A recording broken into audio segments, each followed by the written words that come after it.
Tuhan memberkati saudaraku sekalian. Mari kita berjumpa kembali dengan teh hangat, teduhkan hati, hadirkan semangat dari firman Tuhan Filipi 2 ayat 17-18. Tetapi sekalipun darahku dicurahkan pada korban dan ibadah imanmu, aku bersukacita, dan aku bersukacita dengan kamu sekalian.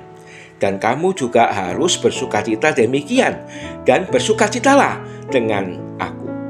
Gotti family yang dikasihi Tuhan, pengusaha film Hong Kong beberapa tahun silam, yaitu Shaw Brothers, pernah berkata, waktu kerja, bekerjalah mati-matian, kerja keras dan kerja cerdas. Dan waktu istirahat, berusahalah tidur senyenyak-nyaknya, jangan pikir-pikir kerja. Bagaimana dengan Rasul Paulus? Rasul Paulus yang sudah menikmati penebusan keselamatan dan dalam Kristus, bahkan panggilan mulia pribadi untuk melayani Tuhan hingga istana raja-raja, bahkan lebih lagi. Bukan hanya kerja keras dan kerja cerdas di dalam pelayanannya, bahkan dia rela sampai mati. Ayat firman Tuhan tadi mengatakan, sekalipun darahku tercurah pada korban dan ibadah imanmu, dia rela mati untuk jemaat yang dilayani. Itu merupakan kehormatan melayani demikian. Paulus tidak takut mati. Dia tidak takut harus dibunuh di dalam pelayanannya, memberitakan kabar baik, kabar sukacita, yaitu Injil keselamatan, agar orang-orang yang percaya kepada Tuhan Yesus. Waktu itu Paulus sedang berada di dalam penjara ketika menulis surat Filipi ini. Paulus bahkan bersyukur yang menampilkan sukacita. Ada 4 kali tercatat kata sukacita atau joyful di dalam 2 ayat tersebut, masing-masing 2 ayat yang menyatakan sukacita.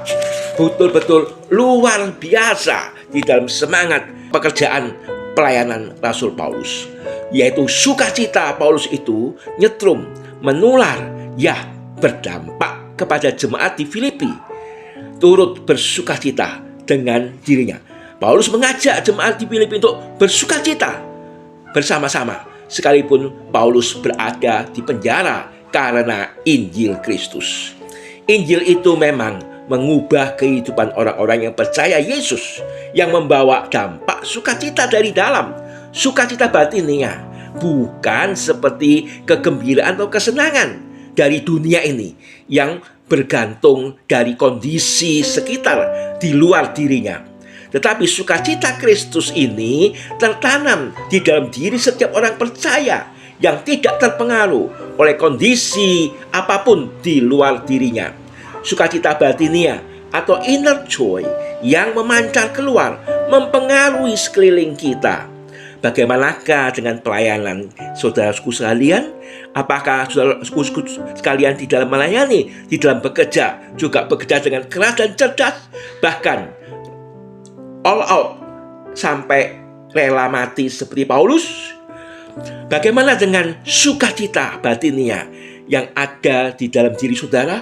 Apakah saudara juga merindukan demikian sukacita yang mengajak orang lain, lingkungannya ikut turut bersukacita bersama-sama, yang merupakan hasil dari kabar sukacita, kabar baik, yaitu Injil Kristus yang mengubah hidup orang yang percaya. Melayani yang bersumber pada Injil Kristus membawa dampak sukacita, baik pribadi maupun juga lingkungannya di mana dia berada. Hidup orang-orang yang bersemangat, selalu mempunyai pengharapan kekal. Mari kita berdoa. Bapak Surgawi, terima kasih untuk Injil, yaitu kabar baik di dalam Tuhan Yesus Kristus, yang diberitakan kepada kami, yang kemudian ketika kami percaya kepada Tuhan Yesus membawa perubahan, sukacita yang kekal di dalam diri kami, bahkan sukacita yang berdampak kepada sekeliling kami untuk juga ikut bersukacita. Terima kasih Tuhan, sukacita yang memberikan kami semangat, pengharapan yang kekal, yang pantang putus asa. Maju terus di dalam belajar, bekerja, dan berelasi. Demi nama Tuhan Yesus kami berdoa. Amin.